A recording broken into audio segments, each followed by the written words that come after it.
mamaya may kita nyo kung maganda ba to o hindi. Hindi siya nakakasilaw mga lods. Hindi ka pwedeng basta-basta. Bawal yan sa LTO. Sisira yung battery niyan. Eto na, may dumating na. Projector light ni Max GTRS. Ito ay 55 watts ano. So ang default natin 35 watts. So medyo may upgrade ng konti. Yun o. Isang piraso lang to mga boss. Boss. Yun. Siya. Yung projector niya. Para siyang yun sa Bull Vision. Kasi ito lang pinili ko kasi ito may warranty kahit mga 1 month lang. Ngayon, dito sa Max GTRS natin, meron siyang kasamang screw. Dito oh. You know, pag gusto mo i-adjust, kung kunwari masyadong ma-adjust mo siya. So okay. Ayos. Mamaya masusubukan natin kabit muna natin sa ngayon. Ito na, dumating na. Max GTRS. Ito yung inaabangan ko noong nakaraan. From LED light, magpapalit tayo ng projector. So meron siyang dito, ayan, yung parang fan. Tapos ang maganda dito, meron siyang ma-adjust mo siya. Meron siyang kasama ganito. Ito ay nagkakalaga ng 600. Mamaya may kita nyo kung maganda ba to o hindi. Ito ay puti, H4. So saktong-sakto. So ngayon, balitan natin. Gusto ko sana yung Bull Vision kasi yun yung madalas na sinasabi, nire-recommend, pero dito na lang muna ako sa Max GTRS kasi ito yung may pinaka-detalyado. Doon kasi nakalagay 1000 watts, hindi naman pwede yung 1000 watts. Ito nakalagay dito, tama yung description, 55 watts. Mas okay para sa akin to kasi may warranty din naman na 1 month.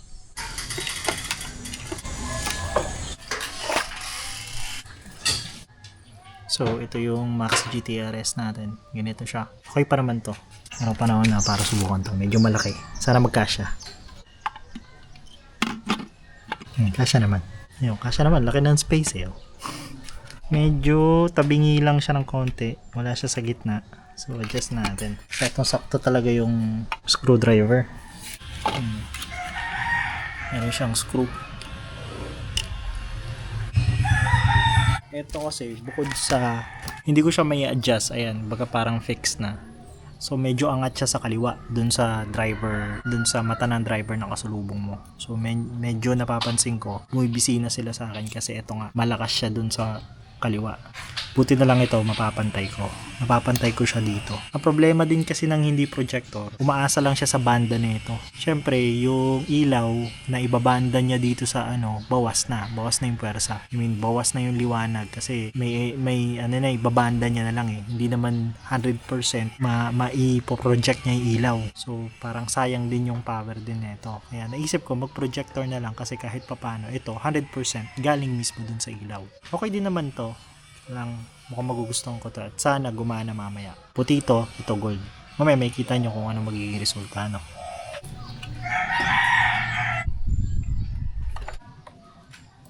True. Uy.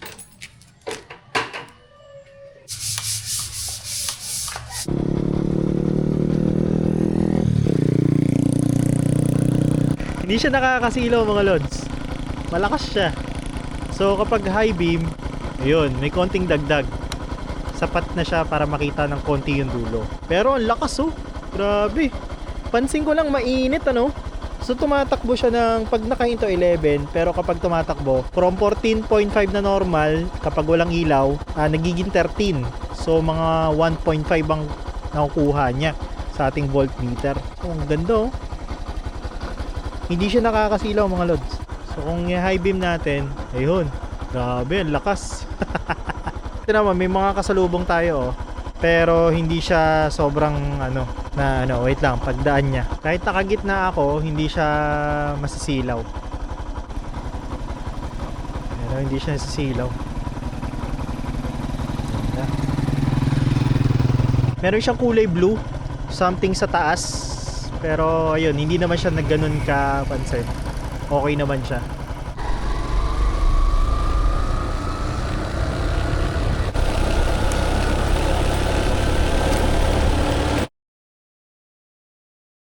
Sakto-sakto, madilim na. Yung isang problema na sasabihin ko sa inyo para sa dilim. Ang isa pang problema natin is yung in-install ko na ilaw. Kung papansin niyo, natin yung isa. Ayan. So sa ngayon, sustainable siya. Kita nyo? Maganda yung ilaw niya. Ayan. Kaya lang, ang problema ko dyan, pagdating sa high speed, natatalo yan ng puti. Hindi ka pwedeng basta-basta mag-ilaw. Ang hirap niya sa high speed, parang malulugi ka sa high speed. So, yan, okay yan, 12.3. Pero, nung in-install ko tong isa, pakita ko sa inyo, nung in-install ko tong isa na Max GTRS na 55 watts, ang hina niya, humina siya, tapos nalobat yung battery. Kumakagat siya ng 12. So, hindi niya kinakaya. I don't know ngayon, pero try natin kung pwede.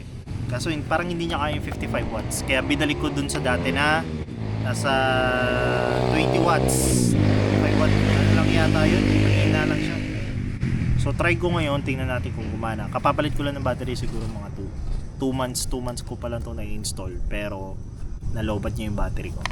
Umaabot ng 11 yung voltage. Baka tingnan natin, baka dahil lang siguro sa battery, pero feeling ko hindi niya kinakaya yung 55 watts. Nadala ko siya ng Bicol, but hindi na talaga kaya eh. Well, tingnan natin yan. 55 watts natin na may projector light yan.